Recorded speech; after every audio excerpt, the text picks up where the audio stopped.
मेहरबान कदरदान थूकदान पीरदान पानदान आ गई रउआ लोग आ जाए। आ गई आपके गांव में, आपके गली में, आपके घर के सामने मदारी का खेल, जादू का खेल आ गई। काला जादू वाला आ गई। अरे खेला दिखावे के शुरू करबा कि खाली ये बतावत रह जइबा? मदारी का खेल आ गई, काला जादू वाला आ गई। कुछ दिखाइबा खेल तमाशा? अरे हम तो कब से कहता नहीं केहू एक जना आवे तबे नु। अरे हमार गुरु चेला केहू रही तबे नु खेल दिखाएब हम। कि अकेला ही एक जना केहू आवे हमरा साथे, ओके बाद हम शुरू करत आनी। ए मुगनू मुगनू जा जा तू ही चल जा, जा मर्दवा गुरु बन जइया। हम ना जाए सरवा पैसा मुंहे में खिया के आ दूसरा ओर से निकाल लेना स, बड़ा बेइज्जती होला। हम ना जाए गुरु अचेला बने। अरे इतना जना में केहू के हिम्मत नहीं के हमार गुरु अचेला बने के। ए काका तू ही आ जा। ए धोती वाला काका आवा गुरु बनबा हमार। सारा लड़कपन जवानी हम गुजार देनी, न कबू केहू के गुरु बने के चक्कर में पड़नी है न चेला। अब हे बुढ़ौती में आब हम तुम्हारे गुरु बने खातिर। हमार बस के रोग नहीं के केहू और के बलाला हम ना बनब। ए लाल टी शर्ट उज्जर धारी आजा ने आजा। आवा तू नीचे आवा। न न न हम ना, हम यही पे से देखब। हम नीचे उतरबे ना करब। हम जानत नहीं तू सांप ऊपर रखले रहेला, फेंक देला आगे। हम अइबे ना करब, हमरा सांप से बहुत डर लगेला। ए सरवा डेरात का वाले रहते चल जो ना, चल जो खेला शुरू होखो। अरे कब से हमनी के इंतजार करत आनी। जो जो जो तेही के बुलावत आने। इतने जल्दी बा खेला शुरू कराइला के तेही काहे ना चल जात हवे? हमरा चक्कर में काहे पड़ल बाड़े? हम ना जाए। माने इतना जाना में एको जनी हिम्मत ही नहीं के, सब डरपोके बा। अरे खाली हमरा सामने आके बैठे के बा। कोनो जादू दिखावे के थोड़े कहत नहीं हम। जादू तो हम ही दिखाए। ए बाबू जाओ जा, हमनी के काम धंधा छोड़ के आइल बानी। एक जना के उतर जाओ। अरे देखल जाओ तमाशा तो निकाला जादू है। बैठल बड़ा लोग इतना डरा था। हम अगर लड़का रहती नो अब तक तो बैठ गल रहती सामने जाके। का बा हो, का बात बा? कुछ भई बा का? कैसा इतना भीड़ लागल बा हो? सब ठीक बानू? क्यों मर गइल का? ए बसावन पूरा भक्षोनरे बड़ा का हो? केहू मर जाई तबे भीड़ लागी। अरे केहू नहीं के मरल हो, जादू का खेल आइल बा उहे देखे खातिर भीड़ लगल बा। केहू मरल नहीं खे। ओहो ई बात बा, जादूगर आइल बड़ा गांव में। हां राजा आ गइल बा तोहार अपना गांव में। एक से एक जादू का खेल, एक से एक काल जुगाड़, एक से एक काल भौकाल। आदमी के बना देली कुत्ता। अगर केहू हमार जादू पकड़ के दिखा दी तो हम खा ले कुकुर मुत्ता। दिखावा है भैया दिखावा। बड़ा दिन के बाद कोनो जादूगर आइल बा अपना गांव में। बड़ा जमाना हो गइल लाला। दिखावा अपन पिटारा खोला त जादू के। ए बसावन है चेला खोजत हम हो, ओई खातिर खेला रुकल बा। चेला बन जी बनकर। चेला? हम चेला बनबिन कर? अरे तो महाराज गुरु बन जा हमार। कौन दिक्कत बा? चाहे गुरु बन जाओ चाहे चेला, एक आदमी चाहिए हमरा के। बोला गुरु बनबा या चेला? अब बनब तो गुरु बनब, चेला काहे के बनब तोहार? तो से कम बानी का हम चेला ना बनीला केहू के। हम खुदे गुरु बनी ऑलरेडी। तो चला गुरु मिल गई हूँ हमार। अब खेला शुरू होकी। एक बार कोस के ताली बजा दो लोगिन, हम अपन तमाशा शुरू करतानी। तो गुरुजी नाम का पड़ी अपन?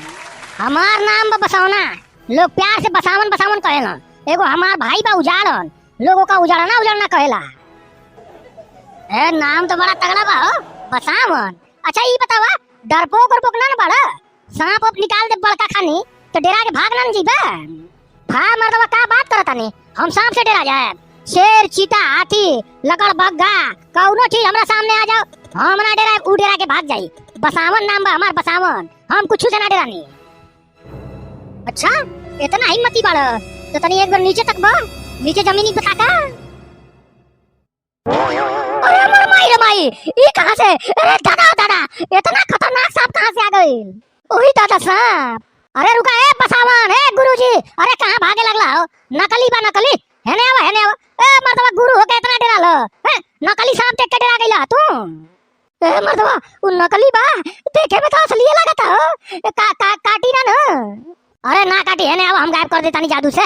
नकली बा असली नहीं खे। आगे आवा। ए गुरुजी भगिया मत। आवा आवा हेने आवा। पहले ओकरा के हटावा, एने से हटावा, बड़ा डेंजर लगता हो। नकली नहीं लागत देखे में। हटावा ओकरा के हटावा। अंतर मंतर गुणम गुचंतर, सांप चला जा बिल के अंदर। छू गई हो गुरुजी, सांप भाग गई अपना बिली में। ए गुरुजी कैसन गुरुजी हुआ हो? इतना झूठ बोलेला? का झूठ बोलनी? हम कुछ नहीं का झूठ बोलनी। अब ये तो फेंकत रहला तुम बड़ा लंबा लंबा कि शेर चीता लगड़ बग्गा हाथी कुछ से ना डरानी, ऊ डरा के हमसे भाग जानो स। आ एगो सांप देख के चलला भाग जाए गुरुजी जा बैठा अपन गदही मतलब अपन जगह ही बैठा हम खेला शुरू करी। बड़ा डरपोक निकल गइला गुरुजी हमार। ये तो बेइज्जत कर दिया। गुरु उरु ना बने चाहत रहला, आराम से खड़ा होके तमाशा देखती वही मजा आवत। हम झूठैया गुरु बन गइनी है। अच्छा गुरुजी बतावा मरद हवा की मौगा? मरद बानी मरद। गदही हवा की गधा? गधा बानी गधा, गदही थोड़े बानी। हाय गधा बानो ई गधा बानो तू? बसावना गधा, बसावना गधा, बसावना गधा। ए ना हो ना, हम गधा ना बानी, हम आदमी बानी आदमी। गधा नहीं की हमरा से गलती से कहा गइल। अच्छा गुरुजी कौनो बात नहीं के भूल चूक हो जाला, बैठा अपन गदही पर ना मतलब जगह पे बैठा, अपन जगह पे बैठा, भूल चूक तो होत रहेला। ना ना ना ना हम गुरु ना बनब, हम खाली तमाशा देखे, हम गुरु ना बनब।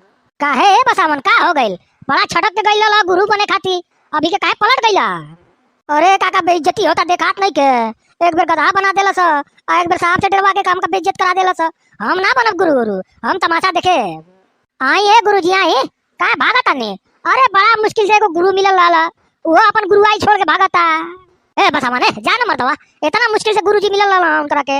हां फिर अब इंतजार करे पड़ी के गुरु बनो तब खेल तमाशा शुरू होई। जा ना, हमनी बड़ा देरी से इंतजार करता नहीं जा। ते हमरा जगह तो ही चल जो। हां हम के बेइज्जत नहीं के हो के। तब हो ए काका कैसे जादू का खेल दिखाई हो? तो हर गांव में आइल बनी इतना दूरे से, केहू गुरु चेला बने के तैयार है नहीं के होत। एक जानी बनबो कई ना तो भाग गई ना बिदक के। अब कैसे हम तमाशा दिखाए? रुका रुका अब हम एगो लड़का के लिया के आवत आनी, ऊ बनी तुहार गुरु। रुकल रहिया भगिया जी। ए बसावन उजाला नहीं है ना घरे? हां काका घर ही बैठल बा। अब हम लिया के आवत आनी तुहार गुरु के, ऊ कंफर्म तुहार गुरु बनी। बहुत आगे रहेला है सब खेल तमाशा में। जल्दी करियो काका। अरे हम यहाँ ना खाली तमाशा दिखाए, दूसरों गांव में जाए के बा। जल्दी लिया के आइयो हमार गुरुजी के। तरहुआ लोग जब तक हमार गुरुजी आवत हम एगो बात सुन ले। जे हमनी के वीडियो देखा था उन सबके धन्यवाद। वीडियो तो बड़ा मन से देखा था नहीं जा लोग, लेकिन हमनी के नया नया बानी आ नया नया चैनल बा तो सब्सक्राइब के जरूरत बा। केहू सब्सक्राइब नहीं के करत तनी सब्सक्राइब कर लिहल जाओ। काहे कि सब्सक्राइब कइला के पैसा तो लागी ना, लेकिन हाँ आपके एक सब्सक्राइब से हमनी के हिम्मत बढ़ी और बढ़िया बढ़िया वीडियो बनावे के।